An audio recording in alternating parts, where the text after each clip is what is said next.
Cancer అనే పేరు వినగానే మనందరికీ ఎంత భయం వేస్తుందో మనందరికీ తెలుసు. అదొక ప్రాణాంతక వ్యాధిగా మనందరం భావిస్తాం.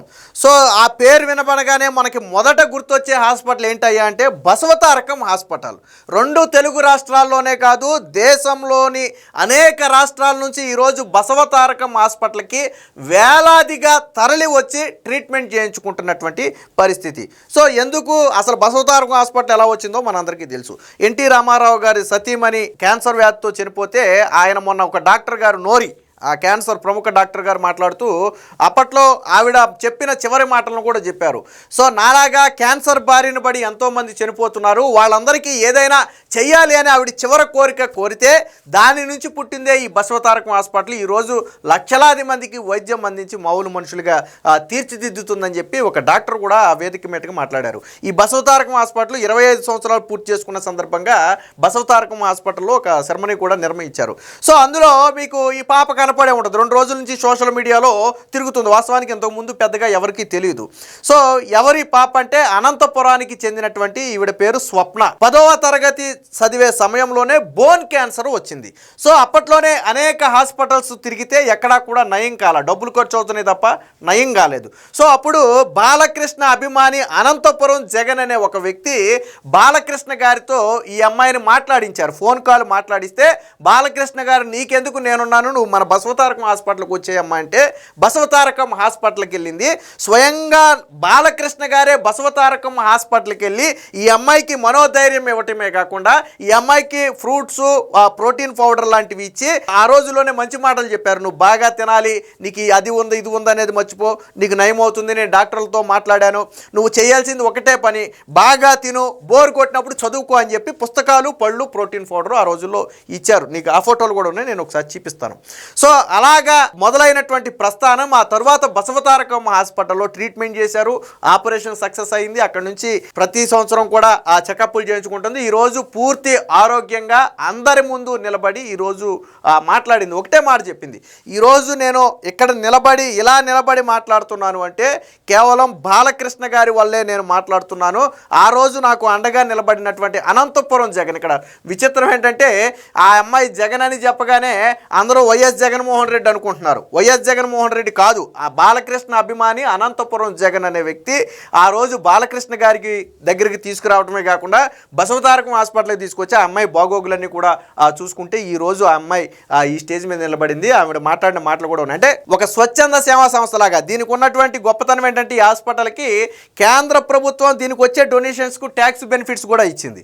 ఎందుకంటే స్వచ్ఛంద సేవతో నడిచే ఇలాంటి సంస్థలకు కేంద్ర ప్రభుత్వం అలాంటి వెసులుబాటు కల్పిస్తుంది. ఈరోజు రాష్ట్రం నలుమూలల నుంచి వేలాదిగా వచ్చారు. వాస్తవానికి బసవతారకం హాస్పిటల్ని ఇంకా ఎక్స్టెండ్ చేయాలి, కానీ అక్కడ ప్లేస్ లేకపోవడం వల్ల ఉన్న దాంట్లోనే సర్దుతున్నారు. ప్రస్తుతానికి ఆంధ్రప్రదేశ్ అమరావతి దగ్గర ఒక బసవతారకం హాస్పిటల్ నిర్మాణం ఆల్రెడీ జరుగుతుంది. బహుశా 1-2 ఏళ్లలో కానీ ఆ నిర్మాణం పూర్తయితే ఖచ్చితంగా అది కొంత మేలు అవుతుంది. ఎందుకంటే దీనికి వచ్చే క్రౌడ్ కూడా కొంత తగ్గుతుంది. ఈరోజు 2 తెలుగు రాష్ట్రాల్లో అతిపెద్ద క్యాన్సర్ హాస్పిటల్ బసవతారకం హాస్పిటలే.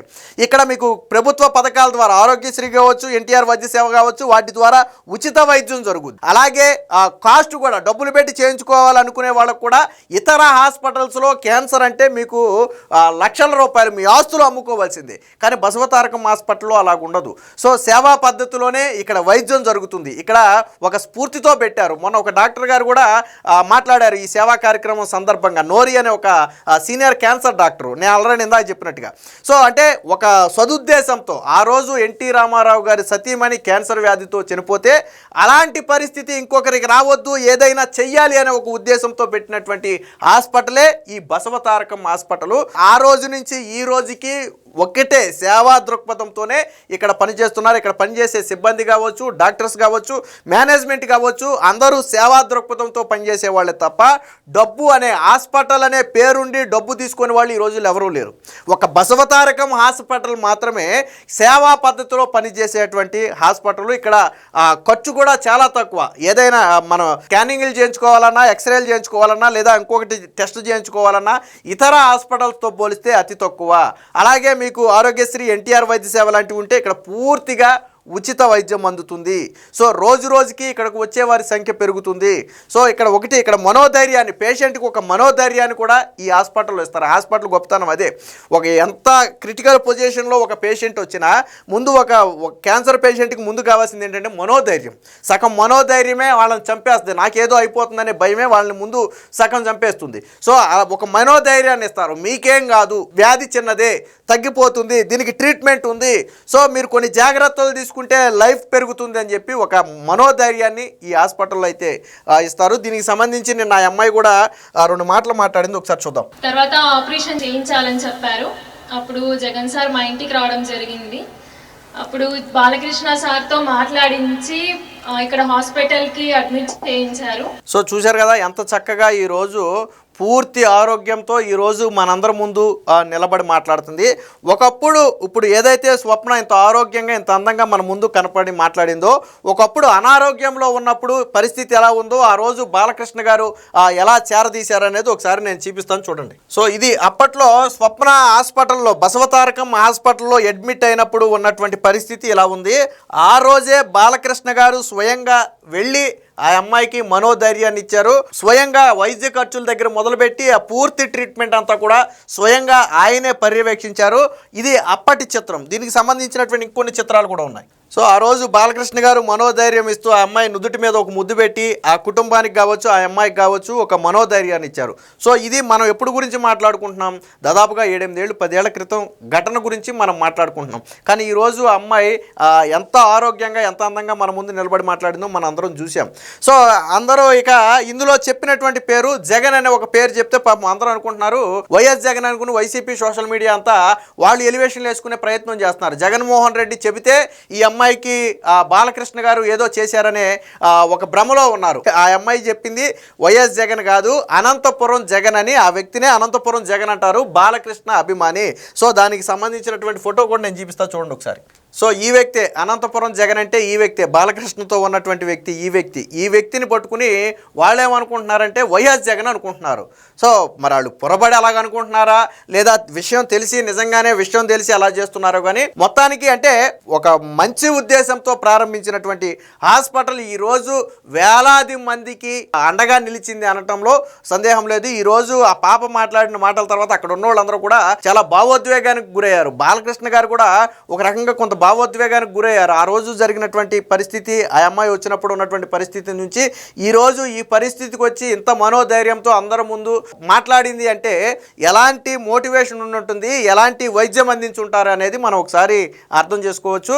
మొత్తంగా బసవతారకం హాస్పిటల్ అయితే 25 సంవత్సరాలు పూర్తి చేసుకున్న సందర్భంగా, అంటే వాస్తవానికి మనకు వెలుగులోకి వచ్చింది ఒకటే. సో ఇలాంటి కథలు చాలా ఉన్నాయి. బసవతారకం హాస్పిటల్లోకి తీవ్ర అనారోగ్యంతో వచ్చి ఆ తర్వాత పూర్తిగా కోలుకుని ఈ రోజుకి ఆరోగ్యంగా తిరుగుతున్నటువంటి కథలు కోకోలలుగా ఉన్నాయి. కాకపోతే మనకి ఆ రోజు స్టేజ్ మీద 1-2 2-3 వ్యక్తులు మాత్రం వచ్చి మాట్లాడటం వల్ల మనకి ఈ విషయాలు బయటకు వచ్చాయి. వాస్తవానికి వీళ్ళు ఎప్పుడు సేవే తప్ప ప్రచార యావ అనేది వీళ్ళకు ఉండదు. ఇది కూడా 25 సంవత్సరాల సెరమనీ సందర్భంగా మాట్లాడితే తెలిసింది తప్ప లేకపోతే ఈ విషయం చాలా మందికి తెలియదు. సరే, అప్పుడప్పుడు ఆ సోషల్ మీడియాలో బాలకృష్ణ గారి గురించి చాలా మంది చాలా నెగిటివ్గా పెడతారు. కానీ ఇలాంటి వారు మాటలు విన్న తర్వాత బాలకృష్ణ గారు ఏంటో, ఆయన హృదయం ఏంటో చాలా మందికి అర్థమవుద్ది. బాలకృష్ణ గారు ఇంత బిజీ లైఫ్లో రాజకీయాల్లో ఉండి సినిమాల్లో ఉండి కూడా ఆయన వారానికి ఒకసారి బసవతారకం హాస్పిటల్ని సందర్శిస్తారు. అక్కడ పరిస్థితి ఏంటి, రోగుల సంఖ్య పెరుగుతుందా తగ్గుతుందా, అన్ని వివరాలు స్వయంగా ఆయనే దగ్గరుండి పర్యవేక్షిస్తారు. సో ఈ ట్రస్టీలో నారా బ్రాహ్మణి కూడా సభ్యురాలుగా ఉన్నారు. ఆవిడ కూడా అప్పుడప్పుడు వివిధ కార్యక్రమాలకు అటెండ్ అవ్వటం,